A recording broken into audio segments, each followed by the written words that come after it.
Pistils and their seeds and fruit.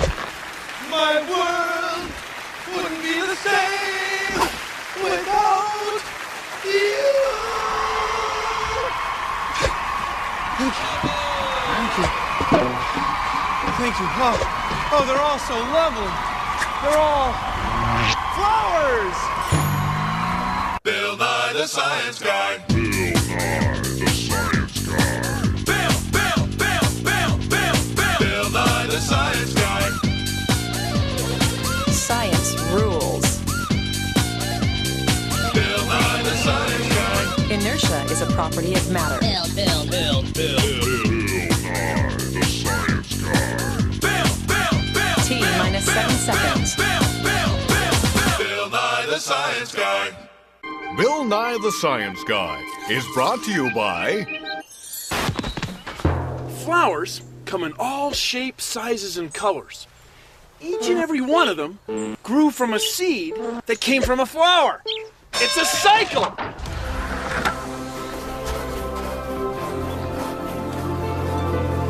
Flowers are alive! We're alive! The hills are alive! Let's go!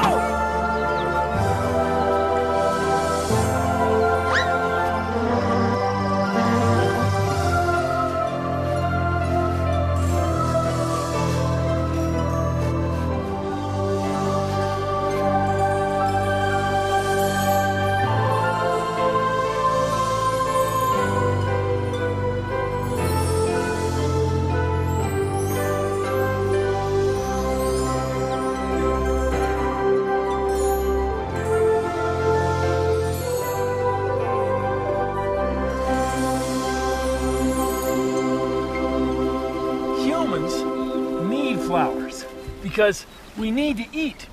Most of what we eat comes from flowers or things that eat flowers. For us, flowers are fascinating. Take a look at this. It's our big plastic flower model of science. Now, flowers are like people. There's boys and girls, but flowers aren't like people in that some flowers are boys and girls at the same time. In the world of flowers, we say male and female. Now, the male parts of the flower are right here. They're called stamen. And inside the stamen is where flowers grow the tiny grains of pollen. And the female part of the flower is called the pistil. It's right here. And inside the pistil is where flowers grow tiny eggs. They're just like chicken eggs. No kidding. So here's the idea. When pollen hooks up with eggs from the same type of flower, the eggs can grow into seeds that make new plants. Now, plants can't move around, they can't travel. So flowers always need a way to get their pollen to mix with their eggs. And they get a lot of help from birds, bees, the wind, and animals. That way the pollen can move from one flower to another place where flowers of the same kind are growing. So flowers make seeds, and they're good at it.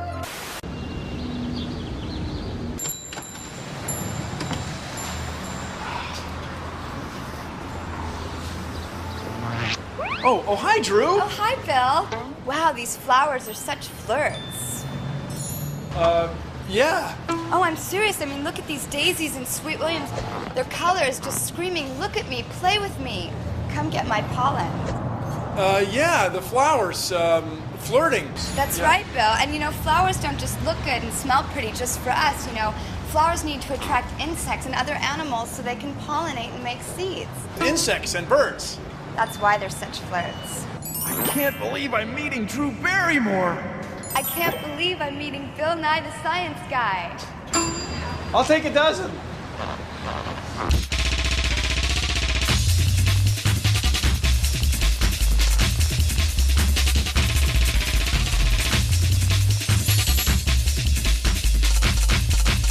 Science! Oh, flowers, you're so pretty. In a field in the country or a garden in the city. But underneath your good looks, there's a goal, I know. To make more of your kind. You make seeds that will grow.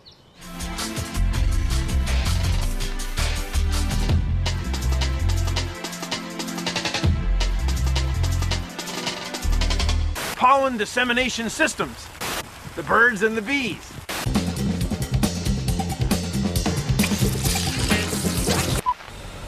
Airports are where airplanes land.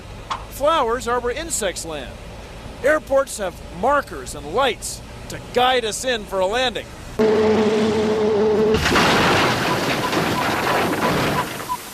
Flowers have landing markings too. You can see them. Now, the animals that pollinate flowers usually don't see the same thing we do. They see ultraviolet light. Ultraviolet light. It's a little bit past the range of light that our eyes can see. So when a bee looks at a flower, it sees this. Bee vision. The flower reflects ultraviolet light, which a bee sees. Anyway, you can see that the markings on the flower point right to the nectar. So as a bee goes from flower to flower, it carries a little pollen with it. And pretty soon you've got pollinated flowers, and that makes seeds, and that makes more flowers. Go bees! Go bees! Go bees! Go bees! Go bees! Go bees! Go bees! Go! Go! It's Pollen Connection with your host, Chuck Willoughby. Hey, welcome back, everyone. Well, so tell us about your little get-together with the Snapdragon, Phoebe. Let me just say, I had no problem finding the place. His petals were like neon signs, Chuck. When I got there, I headed straight for his nectar. You've been one busy little bee.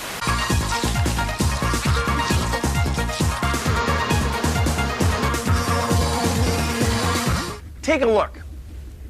Here are the stamen. These are the stamen. They have the pollen. The pollen falls off the stamen into the pistil. The eggs are in there. They're right here in this white goopy stuff. See? The eggs get fertilized by the pollen. And they can grow into a seed. See right there? Now when that seed falls off, it can grow into a new plant, which makes a new flower. So it goes stamen, pollen, pistil, egg, seed, flower. Stamen, pollen, pistil, egg, seed, flower. Stamen, pollen, pistil, egg, seed, flower. It's a cycle. I mean, they're good at it. They've been doing it for 100 million years. Orchids are works of art to me. They're just wonders of nature. One of the things that makes them unique and special is the seed. It's the tiniest seed there is in the world, and this seed will take a long time to germinate. This is our nursery within the nursery. These are all of our baby orchids, and way before they become beautiful flowers. These little plantlets are 6 months old. These little babies are 1.5 years old, and these are our baby orchids. And then the baby orchids go into childhood, and they spend 1 to 2 years in childhood. Then they're teenagers for 1 year or so, and finally they become flowering adults, beautiful and gorgeous about 5 years later.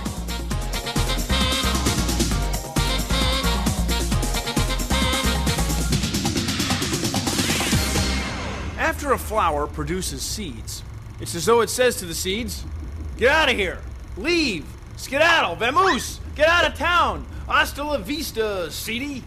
That's because the more spread out seeds get, the better chance they have of growing into new flowers. The better chance they have of getting enough sunlight. Sunlight. Enough water. Water. And enough nutrients from the soil.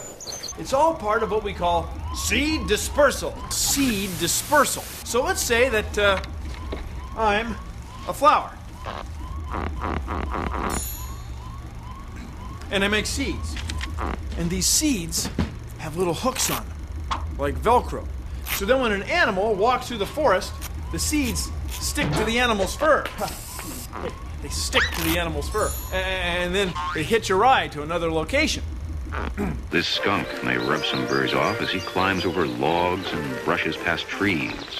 The seeds inside the birds may grow into new plants. And anyway, not all seeds get around like that. Some seeds get around in the ocean. Coconuts can float.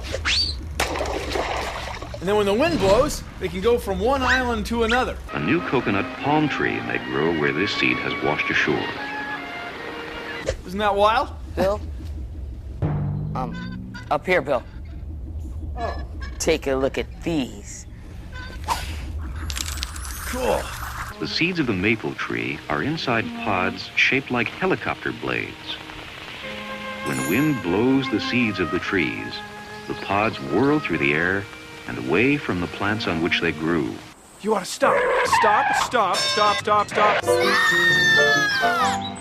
Oh, look at these. And smell the flowers.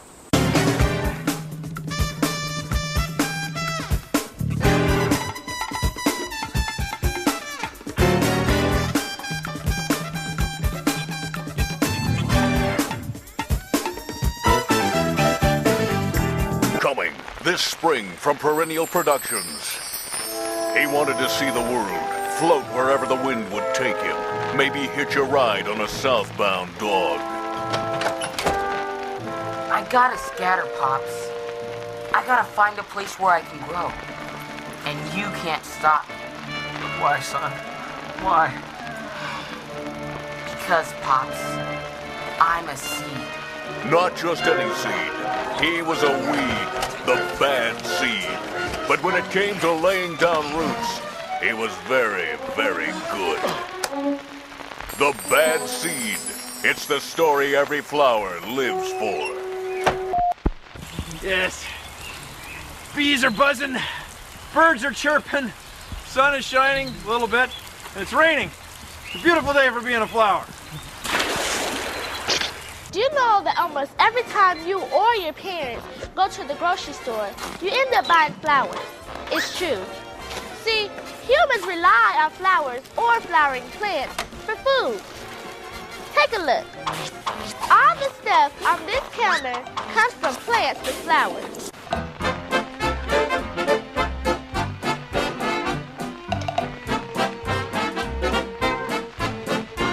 Fruits! Vegetables! Get your fruits and vegetables! I'll take one. What'll it be, fruit or vegetable? Fruit, please. Fruit. Let's see. How about a tomato? I said a fruit. No, a tomato is a fruit. See, it comes from a flower, has a fleshy texture, and there's seeds inside. That's a good-looking fruit. Anyone else? Vegetable, please. Vegetable. How about a potato? See, we eat the root, not the fruit, so we call it a vegetable.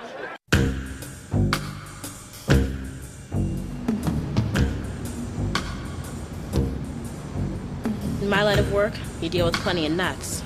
Sure, all my clients are seedy, but every now and then a grade A fruit comes along. My name is Luna Van Dyke. It's a Dutch name that means produce. Take the case of Miss Tomita Burpee. She worked down at the local grocery store. People kept asking her, was a tomato a fruit or a vegetable?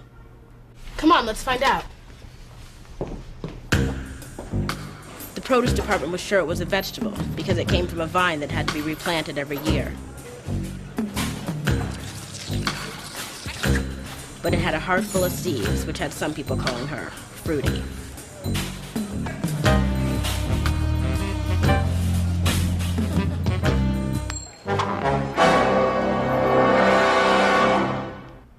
It turns out the tomato was leading a double life. I had to break the news to her real easy. Miss Burpee, some scientists say they're a fruit, and some say they're a vegetable. You say tomato, I say tomato. Who's right or who's wrong? Fruit or vegetable, it was gonna end up as ketchup sooner or later.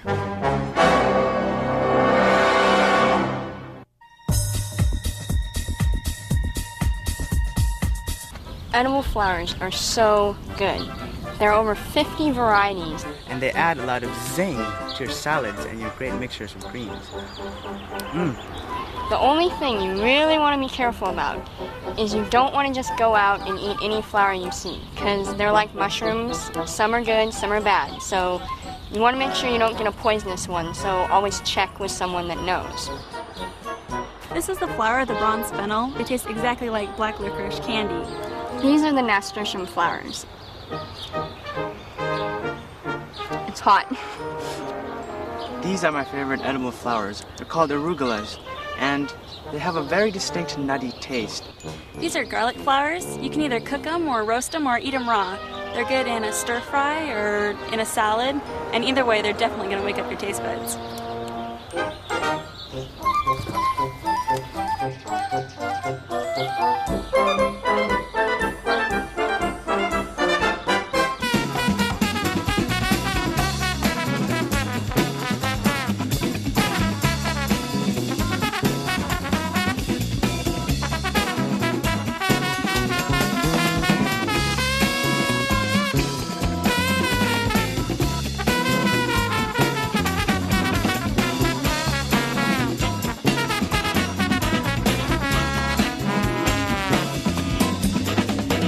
Time for one more call.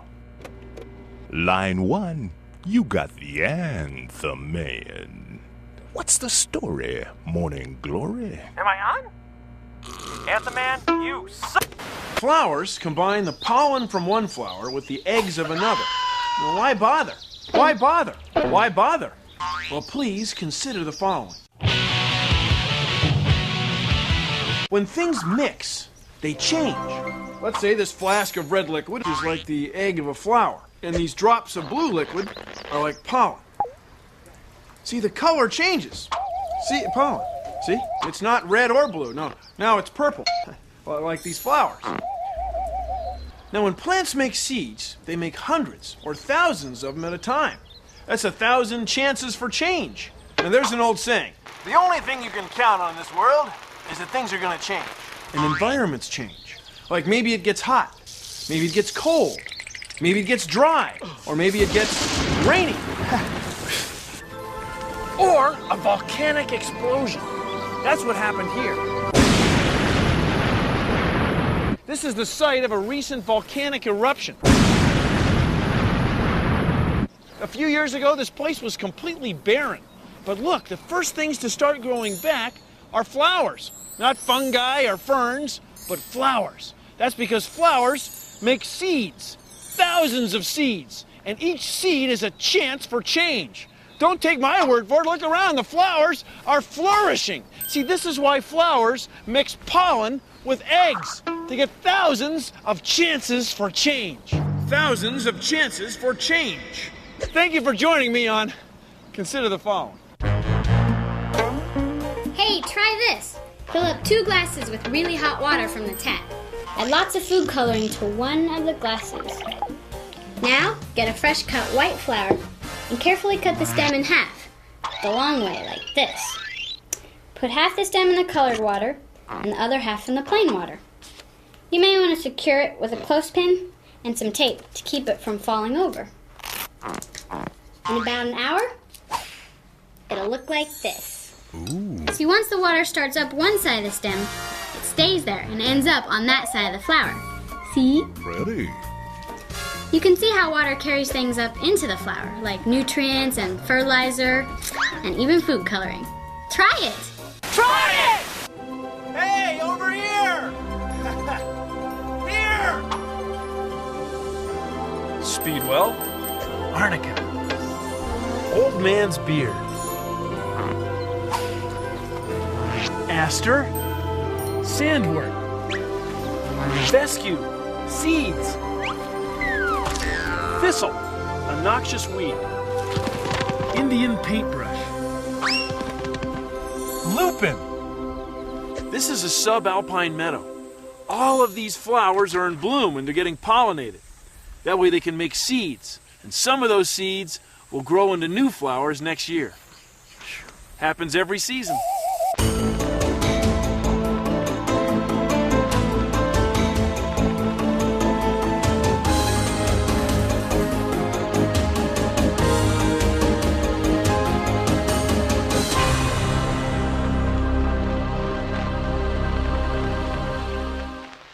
See the seeds floating on the wind? They came from flowers. See, the flowers have spent millions of years getting themselves set up to make seeds that the wind will carry all over the place. So even though this is a volcanic landscape, it's barren. Hardly anything would grow here. It's just solid rock. But see, the flowers, the seeds, they find a place. They drag along the ground. They get a little bit wet in the rain. They find a place to grow. That's why flowers own this place.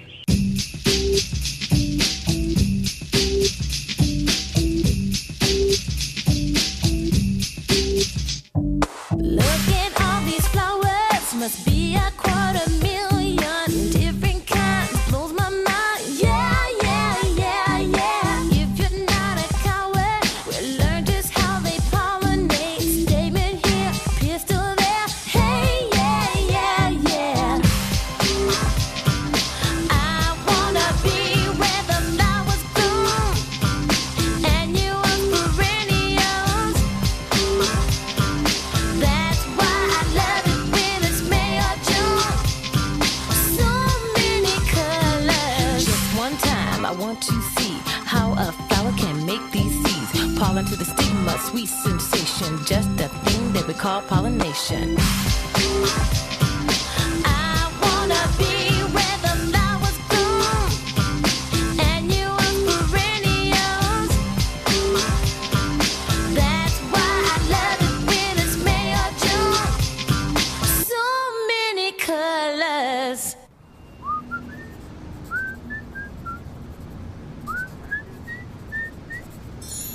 That's our show. Thanks for watching. If you'll excuse me, I've got some ultraviolet nectar guides and pollination attractors to home in on. See ya! Woo! Give me one. Produced in association with the National Science Foundation. So it goes stamen, pollen. Oh no, new plant which makes a flower. How long are you gonna be up there, man? I don't know. I'll see you after lunch. Hey, guys, don't play around. Don't play around. Swami. Okay, sorry. Oh, flowers, you're so pretty. In a field in the country, or a garden in the city. Oh, it started off so good, too. It's got weird. So it's stamen, pollen, pistil, egg, flower. Seed, flower. Stamen, pollen, pistil, egg, flower. Stamen, pollen, pistil, egg, flower. Stamen, pollen, pistil, egg, flower. Ha ha! They've been at it for 100 million years. Don't forget seed.